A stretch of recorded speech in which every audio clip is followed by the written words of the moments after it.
The year was approximately 32 or 33 AD. An extraordinary explosion erupted in the eastern portions of the Roman Empire. News traveled from the province that we would know as modern-day Israel. News that the figure known as Jesus of Nazareth had not only appeared alive after having been publicly crucified, but news that he had sent out his disciples to proclaim the good news. Several years later, these disciples would be expelled from Jerusalem, and this early diaspora would become the means by which the Gentile world would be brought into the Jewish covenant. This great mystery revealed in the canonical Gospels and in Acts has partially been archaeologically and historically unveiled with recent findings that are no less controversial. In the 19th century, a marble slab appeared. I believe it's stored today in the Bibliothèque Nationale, the Parisian National Library in France. And on this marble inscription is, in essence, a decree from Caesar. It states that anyone caught stealing a body, or removing it from its ancestral place of burial, or removing its sepulchre stone with evil intent will be put to death. The earliest documentary evidence from the 19th century is that this marble slab was removed from Nazareth.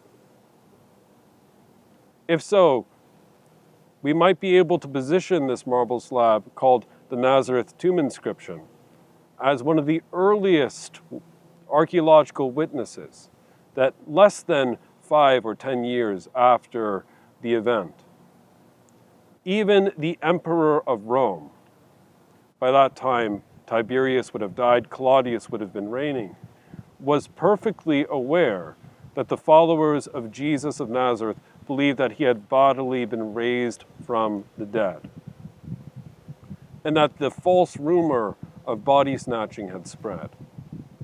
Now, in the archaeological community, this is not a popular opinion.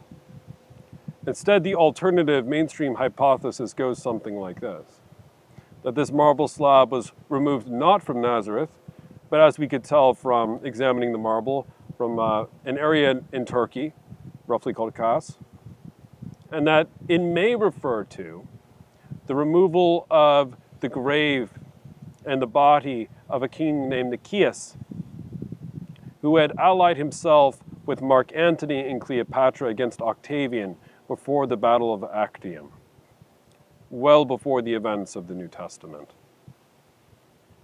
However, there are some problems with this interpretation. Just because the marble is Turkish doesn't mean it could not have been removed from Nazareth.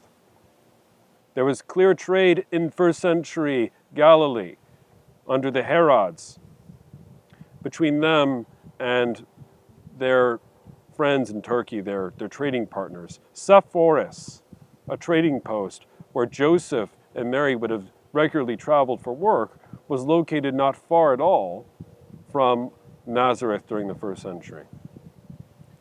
Also, Nicaeus' tomb, according to Greek eyewitness poets at the time, or shortly thereafter, describe removing Nicaeus' body out of a locked door with bars, or with bolts. The Nazareth inscription, tantalizingly, does not refer to a possible Greek form of burial, but instead to a very Jewish form, commanding that the death penalty should be given to anyone who would remove any sepulchre stone. We think of the stone rolled away by the angel in the 4 canonical Gospels.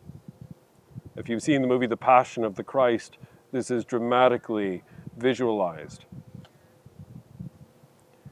If this is indeed a reference to Jewish burial, and if this is remotely indeed from Nazareth, and all the evidence would seem to point to this being a clear reference, after all, there is no incentive on the part of the early documentary evidence in the 19th century to lie. What we have here is clear evidence corroborating what Paul writes of in documentary evidence in 1 Corinthians chapter 15. The words of an early creed that were handed on by the church. I'm going from memory here, so our Bible buffs, if I miss a verse or two, please don't send me to the gallows.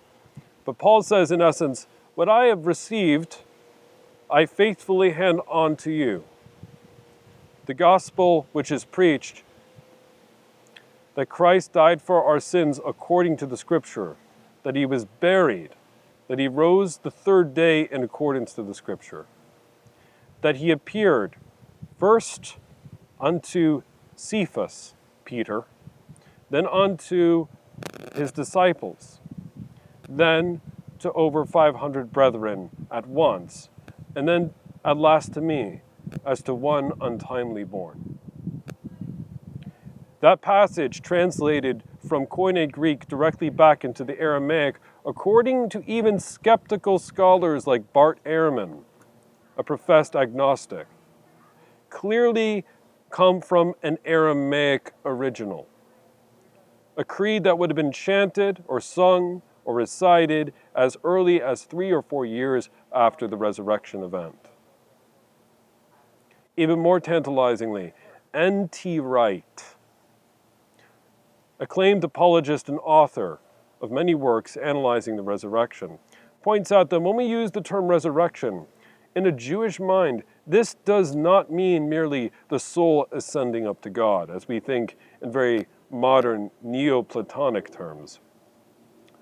Instead, the Jewish eschatological belief, the end times belief, was because in the beginning God created the heavens and the earth, and because the body was seen as inherently sacred, there was a belief that all people, both the righteous and the unrighteous, at the end of time, would be bodily and physically resurrected.